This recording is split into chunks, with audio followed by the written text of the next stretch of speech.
Today I want to talk about a really sensitive subject, one that comes up a lot and many people struggle with, including myself sometimes, and that's low libido, or maybe no libido. So first of all, we have to define what actually is libido, and then I want to talk about 5 things that are contributing and that you can take action on right now to start helping. A healthy, close, intimate relationship is a really key part of having a full, satisfying, and healthy life. So this is a really important area, but one that's sometimes hard to talk about. So what is libido? Libido technically is desire. It's the desire for sexual intimacy or connection. So we can have a lot of problems around sexual health, and it might be a physical problem like lack of lubrication for a woman, painful intercourse, an erection problem, an ejaculation problem. None of those actually are libido. Libido itself is just the desire to be close, to be physically intimate, to have sex, really, in a nutshell. And there are many things that get in the way. And the first thing most people think of is, oh, I must be deficient in a hormone, specifically testosterone. And that may be true, but that's the 5th thing we're going to talk about, because there are many other things that contribute to women, or to libido, especially for women. I can speak more to the women's side because, of course, I am one, but this is also true for men. So the first thing that I see getting in the way is that we're simply exhausted. When you are exhausted, you're not going to really have much energy to think about sexual intimacy. So if there's anything you can do to prioritize rest and optimize sleep, that is going to help. If you've ever noticed that when you're on vacation, maybe you're more in the mood, it's easier to get attracted and turned on to your partner or your mate, usually it's because we're less stressed and more rested. So that's the second thing, is stress. And stress is a huge killer of libido. Maybe the number 1 killer for libido is being stressed. Now, I don't know anybody who isn't stressed these days. And so stress is ubiquitous, but how we cope and how we respond is the key.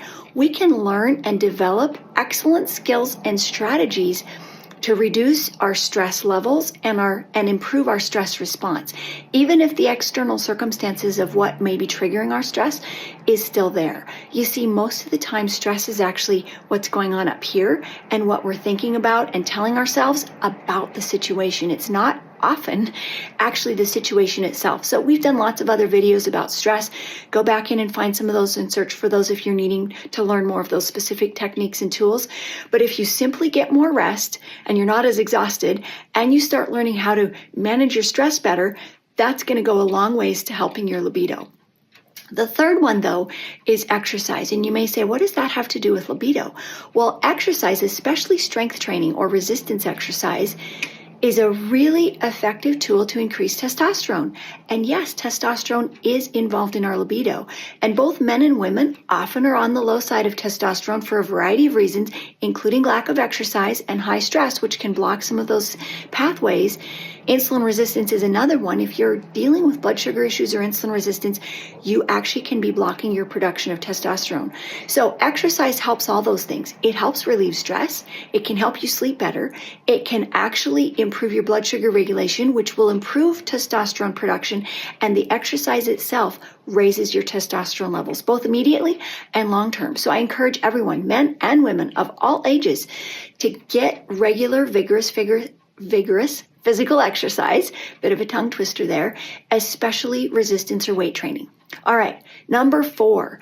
This is one of the key hormones, and this is called oxytocin. Some people call this the love hormone, and it is a very important hormone that fuels desire and a desire for intimacy and connection. Well, how do we get more oxytocin? Well, first of all, the things we just talked about all help raise oxytocin, but another way to raise oxytocin is just simply physical touch.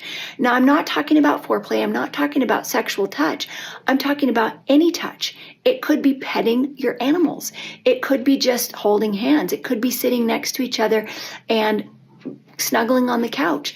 Anything, it could be hugging a friend. It doesn't even have to be your intimate or romantic partner, but any kind of physical touch including with animals, will help raise oxytocin. There's other ways to do it too. One of my teachers and mentors is Dr. Anna Kabeka. She talks about oxytocin a lot. You can check out some of her books or her website if you want to dive deeper on this topic. But those are some of the easy ways to raise oxytocin, which is going to help you feel more in the mood and more turned on.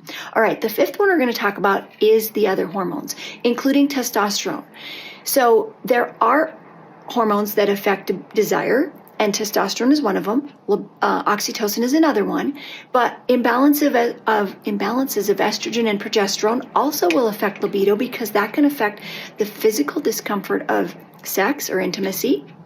So if you are doing all those other things and you're still struggling, it's probably time to get tested. It's probably time to check, what are your hormone levels? I've heard too many people say, oh, I think I'm low, and they start treating and they don't know. And you may not be low at all. You might be over or high. So I recently talked about ways to hormone test and why. So go back and check out that video. But testing is the first step, and it's a key one, because if you don't test, you're just simply guessing.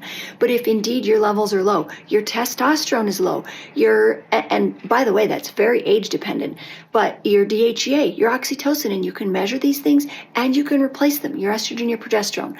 One of my favorite things to do is help people with their hormones, and it improves every single area of your life, including intimacy and sexual health. So reach out if you need help. Please send this video to someone who might be struggling, or share it with someone that you know maybe has questions, and keep watching for additional videos. We love sharing with you guys. Let us know what you're interested in down in the comments, or if this was helpful. I hope it was. See you later.